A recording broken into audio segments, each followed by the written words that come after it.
Kita sekarang dengar dulu ya, Bung Rocky seperti apa. Perspektifnya beda. Kalau tadi kan Timnas Amin yang bicara ya. Kalau kita ini orang di luar Timnas ya. Jadi kita mari dengar dulu tim dari Bung Rocky. Oke, selamat malam. Assalamualaikum warahmatullahi wabarakatuh. Kalau Timnas dia berdiri di kanan, kalau saya bukan Timnas saya di kiri ya. Saya bukan tim sukses Anies, tapi saya ingin tim ini sukses. Saya tahu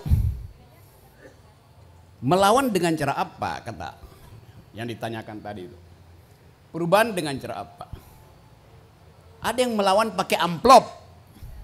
Dan saya tahu kalian juga penuh dengan amplop beredar di sini. Yaitu amplop patungan untuk beli pisang goreng dan kopi buat saya dan semua.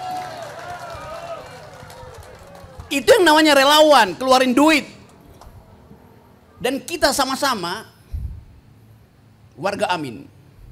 Aku tidak miskin. Oke teman-teman, saya senang tadi ada pantun tadi dimulai. Coba saya cari akal ya bikin pantun.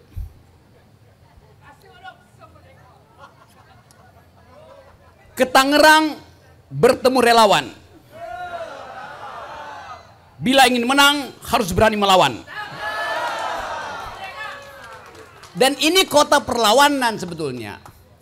Di tahun 45, Tangerang itu tempat Tan Malaka mengintip keadaan di Jakarta. Anda tahu Tan Malaka? Dia dulu kerja di Pelabuhan Ratu di Malimping sana sebagai buruh batu bara. Tapi dia adalah tokoh yang bergerak di bawah tanah untuk mendorong perubahan Indonesia lepas dari penjajahan. Dan kata Republik Indonesia, kata Republik pertama kali dipakai oleh Tan Malaka tuh. Menuju Republik. Sekarang kita ada di ujung kecemasan. Apakah Republik ini masih bisa kita sebut Republik bila prakteknya adalah kerajaan? Itu masalah utama kita tuh. Jadi saya tahu bahwa teman-teman di sini berkumpul bukan sekedar ingin memenangkan Anies dan Caimin, tapi ingin mengembalikan ide republik. Yang dalam bahasa Latin kata republik datang dari kata res publica. Res artinya hal-hal, publik artinya umum.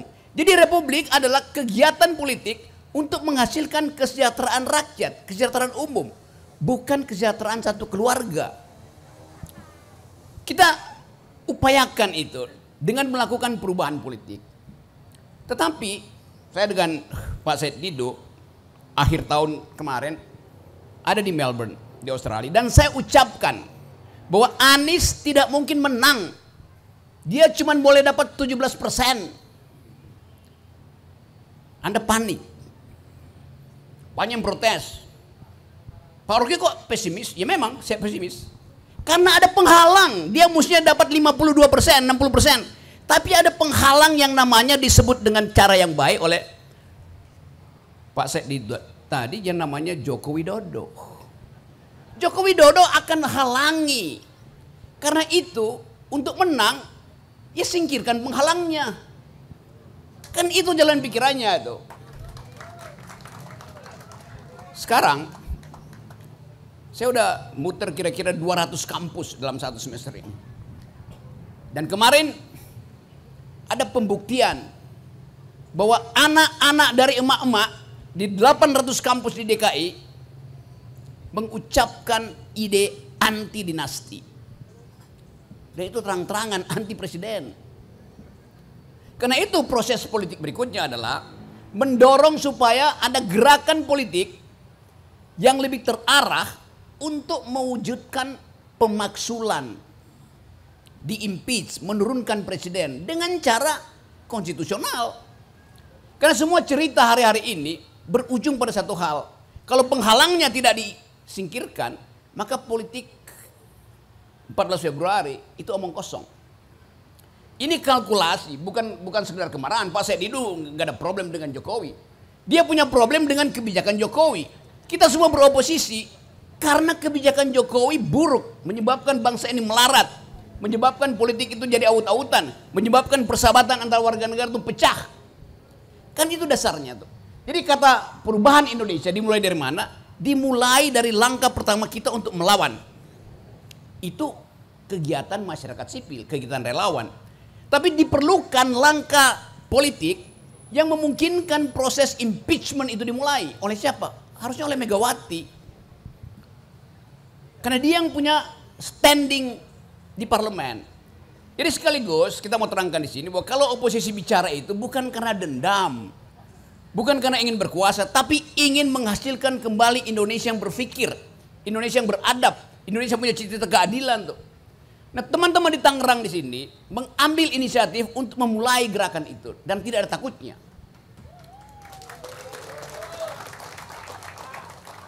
Kalau satu panci berbunyi, itu artinya panggilan untuk melawan.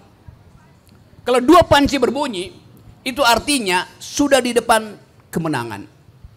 Tiga panci berbunyi, itu artinya Anies presiden.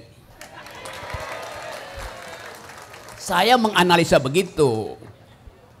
Tapi saya bukan tim sukses Anies. Anies teman baik saya, teman saya bertengkar, teman saya berkata-kata, berbicara. Nanti setelah selesai dari sini TikTok mulai. Rocky Gerung itu pro Anies. Rocky Gerung itu bagian dari politik Anies. Kenapa? Karena dia hadir di acara dialog publik relawan Amin Bugar. Nah, saya cuma diundang melulu oleh tim ini, oleh tim Anies. Nggak pernah diundang oleh tim Ganjar, nggak pernah diundang oleh tim Prabowo. Padahal saya berteman dengan Prabowo. Jadi ini bukan soal personal, ini soal cara melihat politik. Saya melihat politik ke dalam arah perubahan. Ada yang menginginkan politik dalam arah keberlanjutan, silahkan.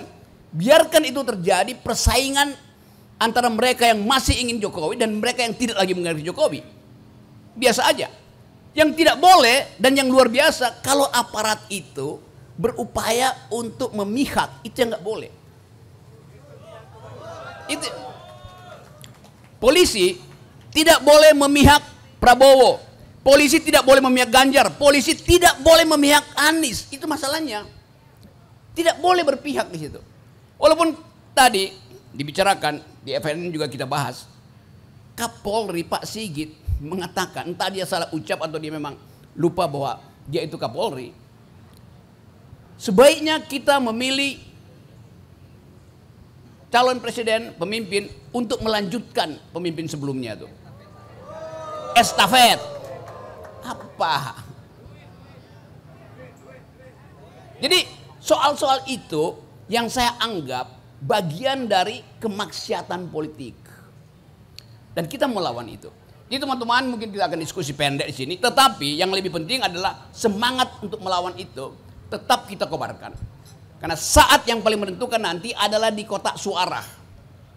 Anda harus perhatikan gerak tangan KPPS. Apa dia kasih 5 surat? Apa dia cuma kasih 4? Anda harus jaga TPS itu pada akhirnya. Hanya itu untuk menang.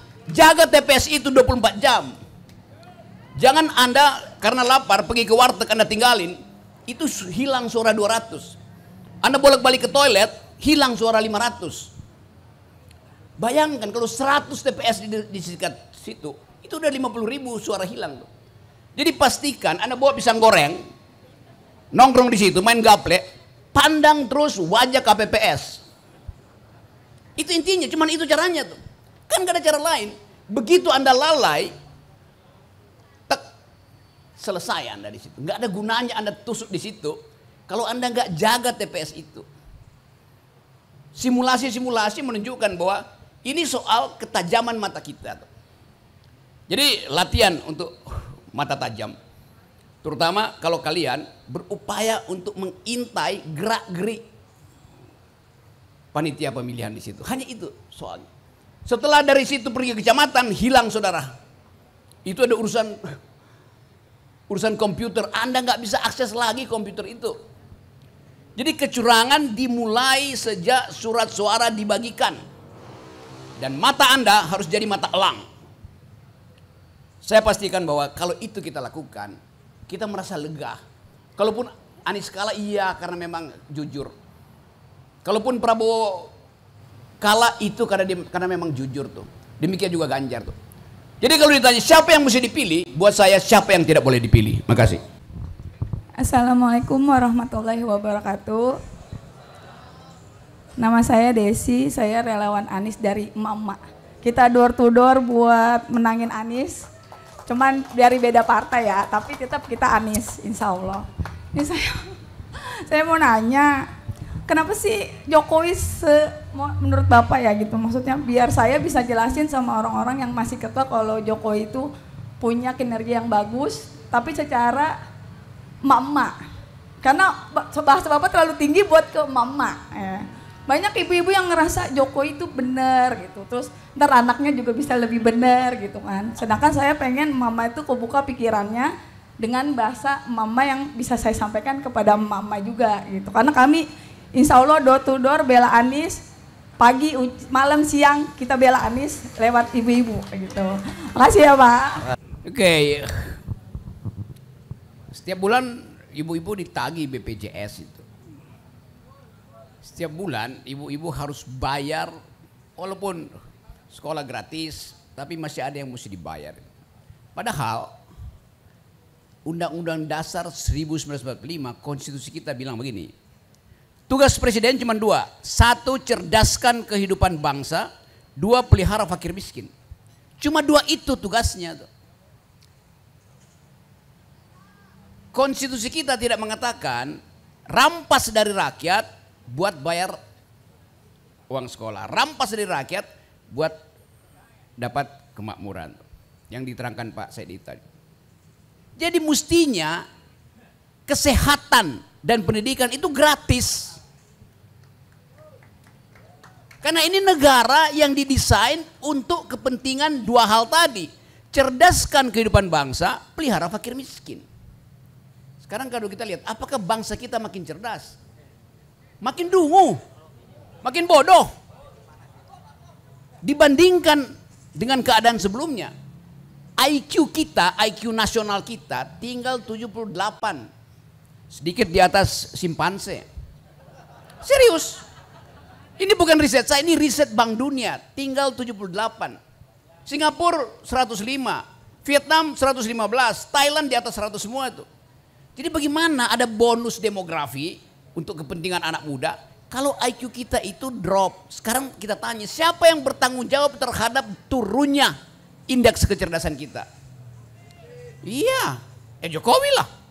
Long dia ditugasi dia nggak lakukan kok. Jadi poin pertama, Jokowi gagal. Tidak mencerdaskan bangsa. Itu juga yang akan terjadi di dalam pemilu nanti.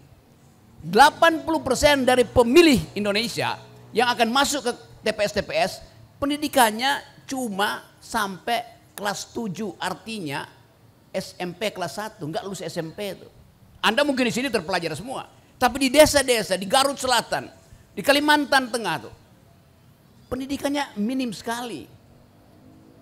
Jadi terlihat bahwa Jokowi hanya sibuk memperpanjang jalan tol. Sementara itu dia memperpendek jalan pikiran. Karena itu kedunguan bertambah-tambah. Begitu terangin pada emak-emak tuh. Kalau emak-emaknya punya bayi, begitu bayinya lahir, bayi itu sudah dibebani tadi 75 juta utang Jokowi. Padahal bayi itu nggak ada salahnya, kenapa dia mesti bayar utang tuh? Karena Jokowi bikin jalan tol dan berutang dan mesti dibayar si bayi yang masih ada di dalam kandungan emak-emak. Jokowi bikin kereta cepat dan mesti dibayar oleh anak cucumu. Karena aku belum punya anak cucu. Jadi itu namanya curangnya di situ, bengisnya begitu presiden itu. Nah itu yang menerangkan kenapa kita perlu perubahan. Dasarnya cuma itu tuh. Mereka yang akan memilih nanti yang pendidikannya tidak lulus SMP itu mayoritas mereka yang akan nunggu BLT. Padahal BLT itu datang dari tetangganya dikasih ke dia. Tanpa mereka tahu bahwa BLT itu menghina manusia. Manusia punya harapan masa depan. Bukan setiap bulan nunggu 400 ribu, 600 ribu. Lalu harapannya apa? Harapan itu hanya datang kalau ada perubahan. Itu dasarnya tuh. Jadi udah. Pastikan bahwa ini presiden tapi dia nggak bermutu tuh. Semua kapasitas ditaruh pada dia nggak bisa dilakukan. Jadi kita ingat bahwa kita punya bekas presiden namanya SBY. Kita punya bekas presiden namanya Pak Harto. Zaman Pak Harto, oligarki itu ada. Tetapi Pak Harto pastikan yang dirampas oleh oligarki masih balik ke negara 35%. 35% balik ke negara dalam bentuk apa? SD Impres, irigasi, jalan kabupaten. Hidup ekonomi kita, pembangunan daerahnya hidup. Walaupun kekayaan kita dirampok, tapi Pak Harto bisa panggil balik, balikin tuh. Yang balik tinggal 35%. Zaman Pak SBY yang balik tinggal 27%. Zaman Jokowi yang balik tinggal 7%. Itu masalah kita di situ tuh. Jadi kita ingat Pak Harto sebagai bekas presiden, karena ada yang berbekas dia tinggalkan pada kita, yaitu pembangunan infrastruktur. Pak Harto itu bapak pembangunan infrastruktur, bukan Jokowi. SBY meninggalkan pada kita kemajemukan. Dia membekaskan pada kita demokrasi itu. Jokowi apa? Presiden yang sudah bekas. Masih presiden tapi udah nggak berguna. Makasih. Hari ini Indonesia merupakan negara archipelagic state atau negara kepulauan begitu. Pertanyaannya singkat. Apa kriteria pemimpin yang bijaksana di negara kepulauan? Bagaimana caranya mengenalkan sosok Pak Anies ini ke masyarakat dalam waktu singkat? Kalau saya mungkin udah tahu, kalau yang emak-emak yang di daerah lain mungkin banyak yang belum tahu siapa ini Pak Anies. Gitu, itu aja. Terima kasih. Assalamualaikum. Ibu siapa tadi? Saya untuk Anies apapun akan saya lakukan. Itulah emak-emak. Ya, mama di sini harus sampaikan tetangga, belakang, depan, samping, dan yang jauh. Caleg, nanti nggak boleh di sini, nanti pada boleh ya. Caleg saya Pak Sumarno. Maaf Pak, akan saya tanyakan. Kalau masalah Anies itu udah semua suara Anies, ya. Tapi saya bingung, kenapa pollingnya kok Prabowo yang tinggi? Di mana-mana nggak ada gambar dia, nggak ada itu kerumunan di mana nggak ada. Kenapa masih pollingnya dia yang tinggi? Kedua, ya, yang namanya Anies itu udah benar-benar suaranya udah maksimal sekali. Kenapa pemakzulan aja kok susah gitu? Sampai sejauh ini kok nggak ada titik terang gitu? Kenapa dia udah jelas-jelas ijazahnya palsu? Toh polisi masih membela, TNI masih membela, kok dia nggak bisa turun-turun? Bagaimana nih petinggi-petinggi kita? Kita harus berjuang sampai sejauh mana kalau tetap begini? Terima kasih. Wassalamualaikum warahmatullahi wabarakatuh. Anies nggak bakal menang gitu kan ya? Karena pollingnya cuma 17%. Harus apa Pak? Suaranya dibatasi. Yang harusnya 52%. Gitu ya. Terus disampaikan tadi Pak Said Didu juga caranya gimana biar menang pakai apa tadi? Panci gitu ya. Apa menyelesaikan masalah itu? Gitu ya. Terus kemudian TPS diplototin kata Pak Rocky Gerung, gitu ya Pak ya. Oleh karena itu pertanyaan saya sederhana. Apakah kira-kira yang menghalangi untuk kemenangan Pak Anies itu bisa dihilangkan apa enggak gitu ya? Bisa nggak Pak kira-kira seperti itu?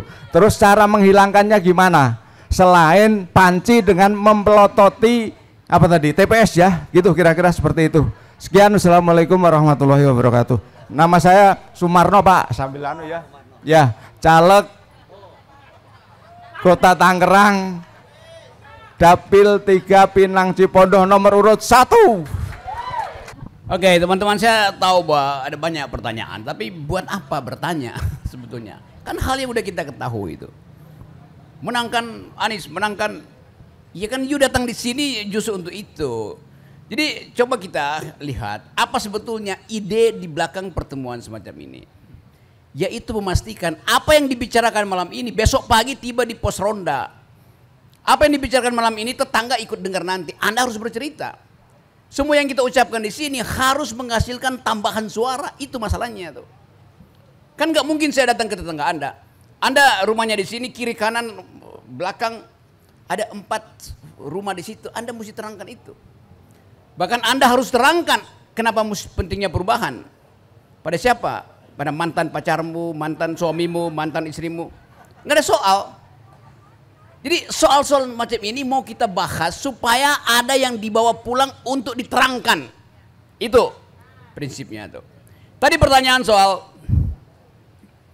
negara maritim. Ya, jelas. Tapi Anda tadi kacaukan, suatu saat Anda bilang negara kepulauan, kalimat berikutnya negara maritim, beda. Ini negara maritim, di tengah-tengahnya ada pulau-pulau, bukan kepulauan yang ada airnya, enggak. Itu caranya mesti begitu lihatnya. Ini negara kelautan yang ada pulaunya, bukan negara kepulauan yang ada lautnya. Beda, bisa bedain ya tadi, kayak teman mahasiswa tadi. Jadi kalau ini negara perairan yang ada pulau, maka aktivitas perairannya mesti dimaksimalkan. Transportasi, sumber daya di situ tuh. Itu aja perspektif. Jadi rubah dulu cara berpikirnya. Pemimpinnya akan datang bahwa ini negara perairan yang ada pulau-pulau. Itu soal pertama tuh. Jadi mahasiswa mesti tajam tuh. Jangan mendua tuh cara melihat soal tuh. Bisa nangkap ya? Poin saya tadi. Yang kedua soal lingkungan. Anda bertanya pada saya, apakah dalam tema lingkungan Gibran akan mewakili pandangan generasi muda, termasuk Anda? Ngapain tanya itu? Saya akan tanya pada Anda justru, Gibran pasti akan mewakili generasi muda dalam soal lingkungan. Masalahnya, Anda mau nggak diwakili dia? Itu soalnya tuh ya, masalahnya. Yang terakhir tadi, soal apa tadi Ibu tadi ya? Oke, Ibu. Oke. Ya udah, Anda terangkan Anies aja. Memang ada soal. Ini kan cuma soal balihonya ada apa enggak tuh. Soalnya itu tuh. Tetapi ada orang yang balihonya udah di mana-mana, juga nggak ada yang peduli. Sama aja kan? Jadi kelihatannya Anies memilih jalan intelektual, jalan untuk masuk ke komunitas-komunitas tuh. Kalau Anda lihat riset, itu desa Anies itu udah melampaui semua baliho itu. Jadi itu masalahnya tuh yang kita inginkan tuh. Jadi tapi saya senang karena Mak tadi dengan lancar mengucapkan pikirannya tuh. Tidak terbata-bata, tidak terganggu emosinya tuh. Itu contoh emak-emak yang berakal sehat. Emak-emak yang berakal sehat, pagi-pagi dia ngulek, siang-siang dia nyalek.